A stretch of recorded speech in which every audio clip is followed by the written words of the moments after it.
Commanders fans, just heard from Dan Quinn from the press conference.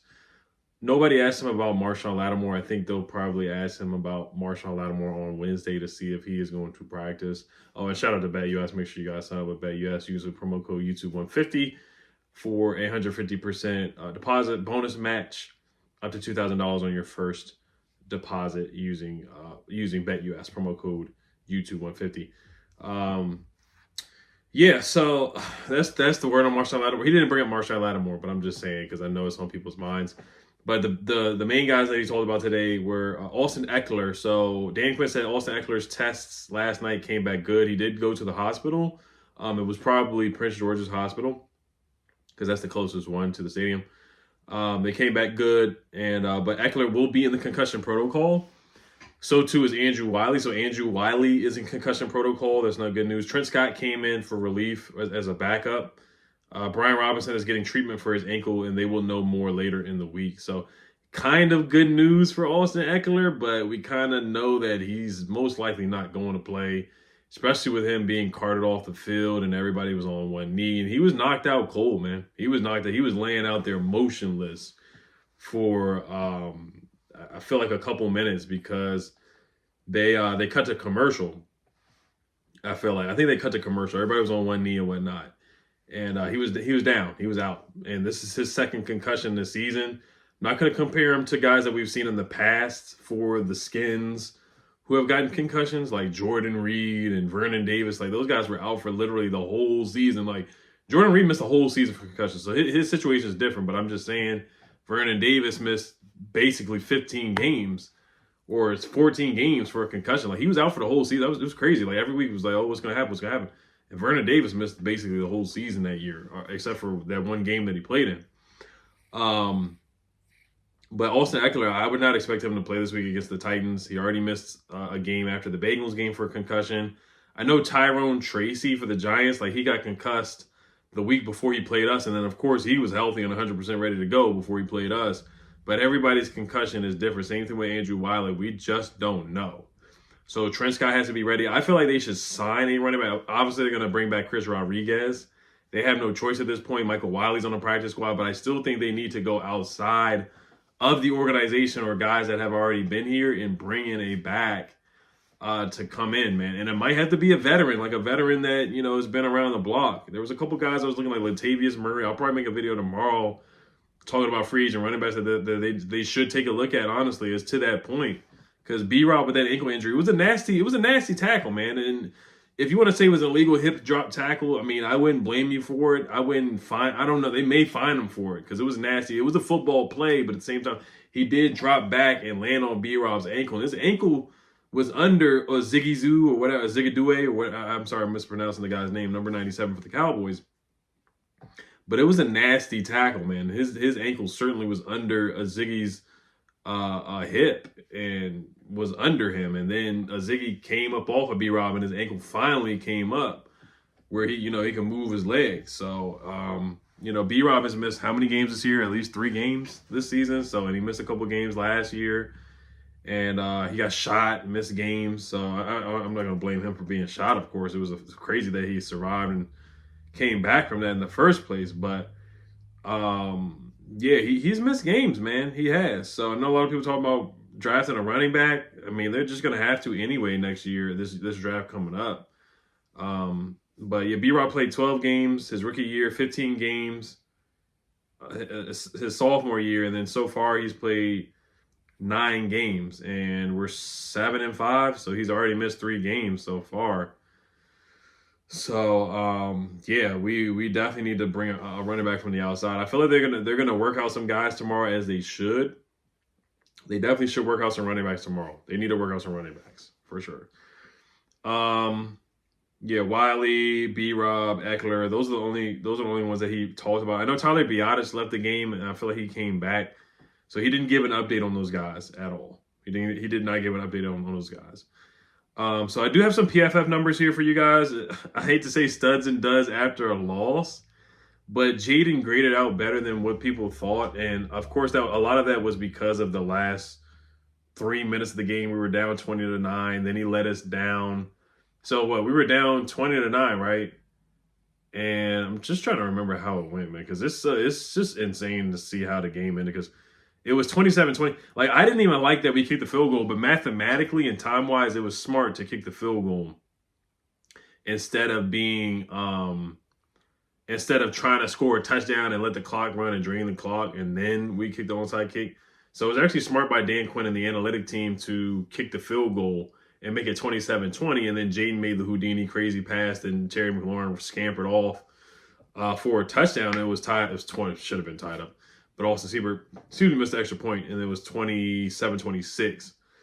But yeah, I mean, if you think about the runs that he made, he had a good day running the football. He had the touchdown run. He had the 2-point conversion run. I don't know if the PFF grade goes into the 2-point conversion run as well, but he had the touchdown pass. He had the touchdown pass to Zach Ertz. And then both interceptions, I don't think they dinged him for the interceptions because per PFF, and I know somebody's going to comment that PFF isn't gospel. Who cares? So go ahead and comment that. Get it out the way. But he ended up with an 86.2 PFF grade, which was really high. He actually had the highest grade out of everybody on offense. I guess the only person that really could be considered close to that, Noah Brown, had a high grade, even though he had a couple of drops. But yes, Jaden, you think about the touchdown pass, the good runs that he had. That was his best day running. Like, he looked healthy. He had 7 carries for 74 yards and a touchdown. Like, he looked really good. He looked like the Jaden from the Giants game, from the Bengals game, from the Cardinals game, from the Browns game. He looked like that Jaden running the football. He looked like the Jaden of old throwing the football in the last 2 to 3 minutes of the game. I do think some of that is on Cliff. I do think some of that is on the play calling. I do think some of that is on the receivers dropping passes as well. And some of it is on Jaden himself.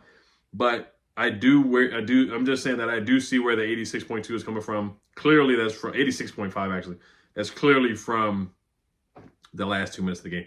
De'Ami Brown ended up with a 79.5 because of the screen pass, the screen catch he had, or really the reverse play. And then he did have a nice catch over the middle for about 15, 14 yards for a first down. He ended up with a 79.5. Noah Brown ended up with a 72.2, even though he had a couple drops. Brandon Coleman with a 67.0. Brandon Coleman with an 86.2 pass blocking grade. Brandon Coleman had a heck of a day in pass protection. And what they did with Micah Parsons, so it's not like Brandon Coleman was getting cooked by Micah Parsons, because what they did with Micah Parsons, they put him in the interior, and that's where he was getting pressure against our interior. Brandon Coleman had an 80.6 grade, and he allows 0 pressure. So he had a really good day, like a really, really good day. It was really good to see him bounce back. 86.2 pass blocking grade. I'm sorry, not 80.6. But it's really good to see him bounce back from the rough game that he had against the Eagles. Tony Biotis had a 52.7 pass blocking grade, so he struggled. Ben Sinnott had a 49.3 passing grade and a 78.6 run blocking grade because of the block he had for Jaden Daniels to get into the end zone. Jeremy McNichols, he should have got more touches. He had a 63.1 PFF grade. Trent Scott, 62.8, which is not bad. Andrew Wylie with a 66 pass blocking grade, which is solid. Terry McLaurin with a 30.5 run blocking grade. It doesn't really matter because he had the play of the day, honestly, for our offense with that catch and run.